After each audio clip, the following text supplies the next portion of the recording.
Computer animation, developed to help engineers and scientists visualize interactions in space, has fascinated artists for years.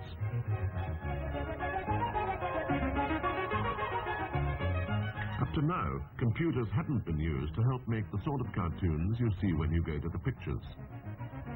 The sort of cartoons they turn out at Bob Godfrey's studio in London. Here they're preparing titles for a new feature film called The Magnificent Seven Deadly Sins.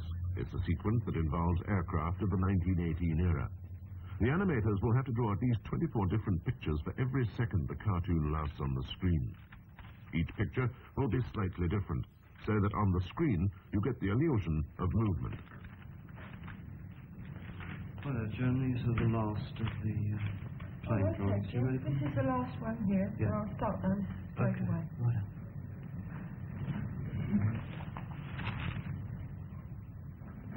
After the initial drawings have been traced out, everyone is colored by hand. It's taken a team of 5, 2 weeks to get to this stage. Now all the 500 drawings for the completed sequence go to the rostrum camera to be photographed. Every single frame of film may be composed of several different pictures, each of which may be moving separately from the other parts. Only when the film has been printed will the animator get a really clear idea of how well his cartoon has worked. Just one mistake at any stage, and the whole scene may have to be filmed again. A complicated chart details the order the pictures are to be filmed in and the movements of the camera. The chart shows how to match the pictures to the sound effects and any voice and music effects, all of which will have been pre-recorded. On top of all this, optical effects and film exposures have to be synchronized in each movement. The finished sequence, to which we have added our own sound effects, has taken 21 days to produce, has cost hundreds of pounds, and lasts only 17 seconds. A plane drawn this time by computer. It still has the slightly cold technical quality computer pictures have always had up to now, but it does show how effectively a computer can animate.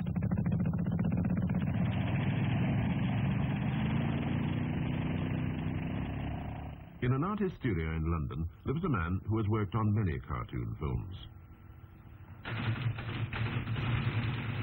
In a corner of his studio, Stan Hayward is working to realize his idea that one day computers can be used to help make cartoons that retain the personal touch. At a computer terminal, he works out complicated camera movements in seconds that would normally take hours. One day, he believes artists could sit at terminals miles apart, even in different countries, and work together on computer cartoons. And the script, the drawings, even the music for a complete film would all be coded on punch tape. Meanwhile, an Atlas laboratory computer that is normally used to make technical films has been pressed into service to make its first cartoon intended purely for entertainment. A special device enables an image drawn by hand to be traced out and fed into the computer, which will do the animation itself. The computer can take 2 drawings and work out the movements needed in between.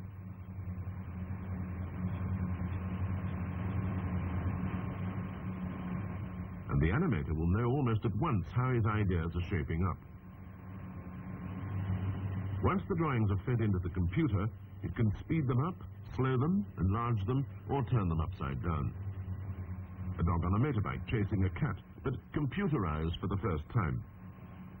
The cat and dog animation itself can be coded by the computer and stored on punch tape.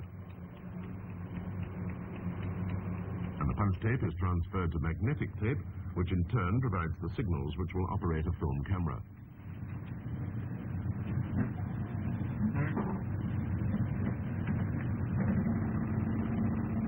The cartoon is recreated onto the face of a cathode ray tube placed directly below the camera.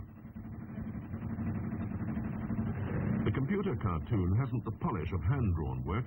No color or background has been filled in, but the timings of the movements are right. The computer images are also printed out on photosensitive paper. When they've been colored and retouched, they'll be ready to be photographed to produce the finished film. The computer can also create visual effects no animator can. These pictures are part of a set used by animators for years to show how animals move. Look, actually, we need at least 24... Now, Stan Hayward and film producer John Hellis plan to adapt them for a computer. Put 5 in between each, so that we'd have 60 frames altogether, and we can see if that's too fast, or try another rhythm if you want. Yes, we can always take out some frames. A computer at Edinburgh University has made it possible not only to see how the horse moves, but to vary its speed. A computer's ability to experiment with movement has hardly been exploited up to now. This particular result from the Atlas laboratory may look like an abominable snowman, but for animators, it could represent a giant step forward. Finally, a computer can be used to make images quite beyond the range of human experience, small as this magnetic field around an electron, or huge as the cloud of stars in an expanding galaxy. When such techniques are used purely for their own sake, the computer can explore worlds which artists were unable to conceive before.